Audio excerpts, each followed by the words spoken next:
Baba seu mau mau. Oito mau mau ru.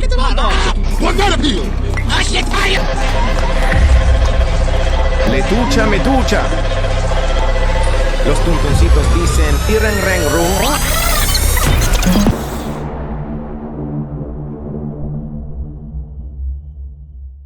Ça, c'est le brain rot, aussi connu sous le nom de pourrissement du cerveau.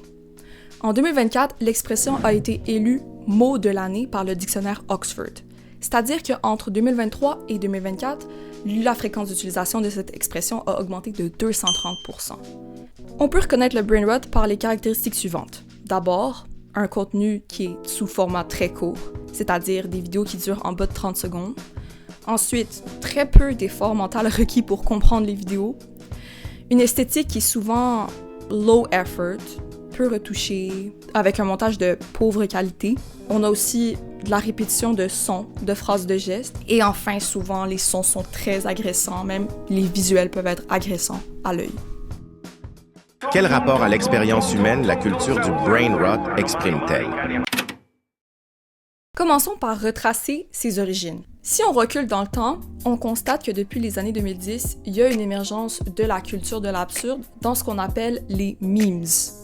Donc, par exemple, Dodge, Shrek remixé, MLG, etc. Plein d'exemples.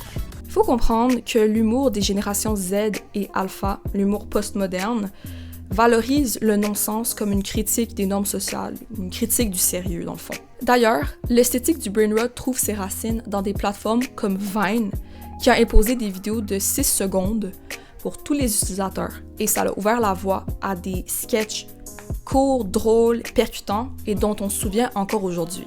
Mais la source principale du brain rot est sans doute TikTok. Avec son arrivée en 2016 et la généralisation des formats courts, les algorithmes ont commencé à privilégier encore plus les contenus ultra rapides pour maximiser le temps passé sur la plateforme. Mais oui, parce que la consommation de ce contenu active le circuit de la dopamine, qui est responsable pour les sensations de plaisir dans le corps. Et à mesure que l'engagement sur les plateformes augmente, notre cerveau demande encore plus de dopamine, puis ça nous met dans une boucle perpétuelle. Et ça rejoint directement le principe de l'économie de l'attention, c'est-à-dire que l'attention humaine est exploitée comme une ressource économique. Et ça explique aussi pourquoi plein d'autres plateformes ont commencé à utiliser le format court.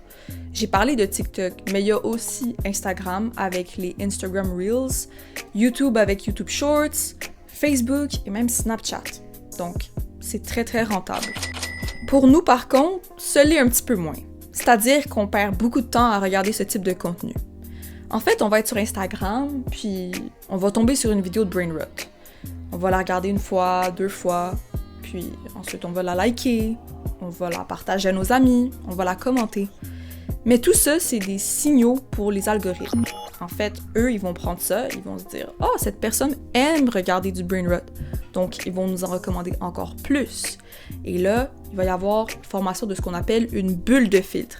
C'est-à-dire que le contenu majoritaire qu'on va voir est du brain rot. Et tout le reste va être comme invisible.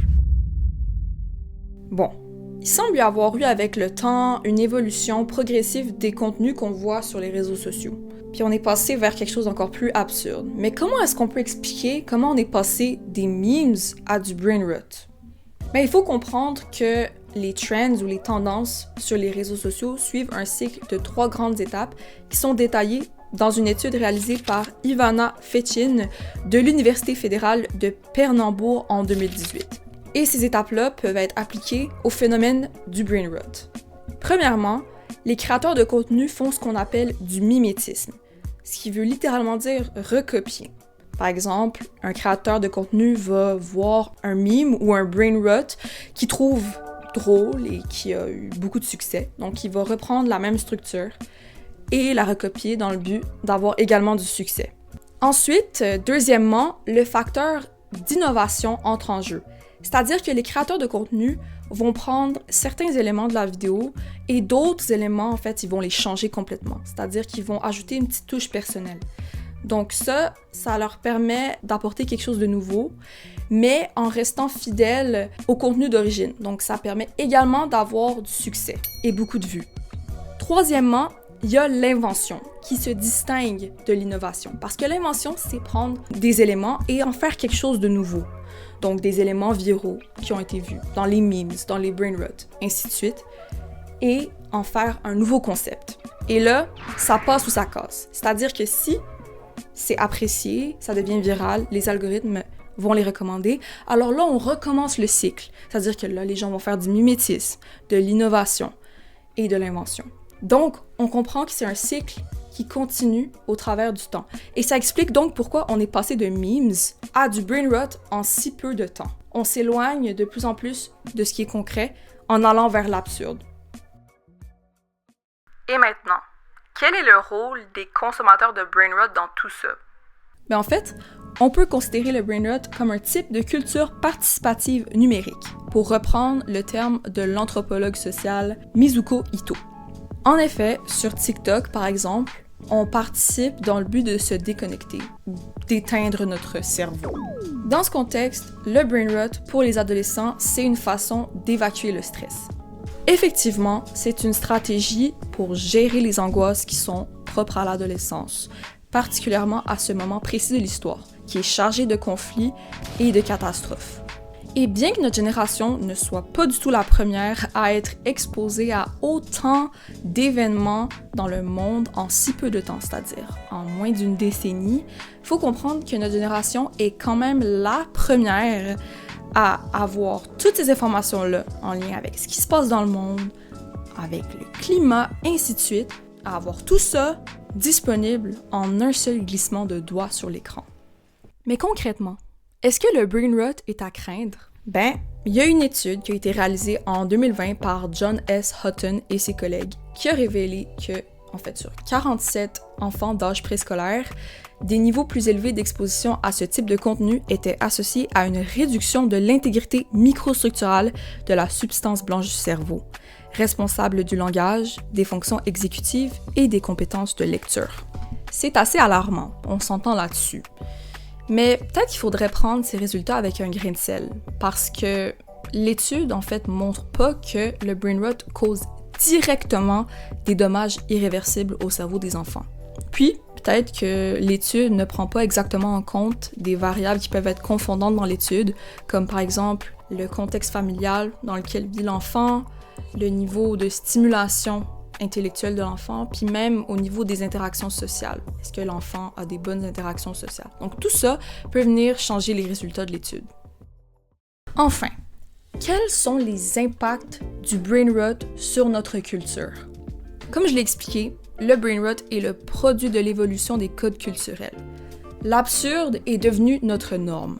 Puis on peut rire un peu en imaginant les historiens dans quelques siècles qui vont tomber sur une vidéo de brain rot puis qui vont tenter de déchiffrer le message derrière une tasse de café générée par l'intelligence artificielle avec un accent italien.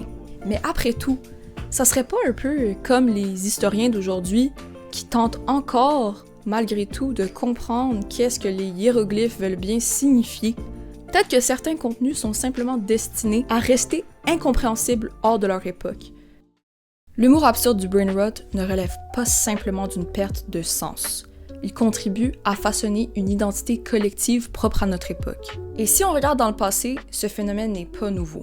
Par exemple, dans les années 1950, les beatniks utilisaient des expressions comme cool, hipster ou blast, un vocabulaire qui paraissait vide de sens pour ceux qui n'appartenaient pas à leur milieu.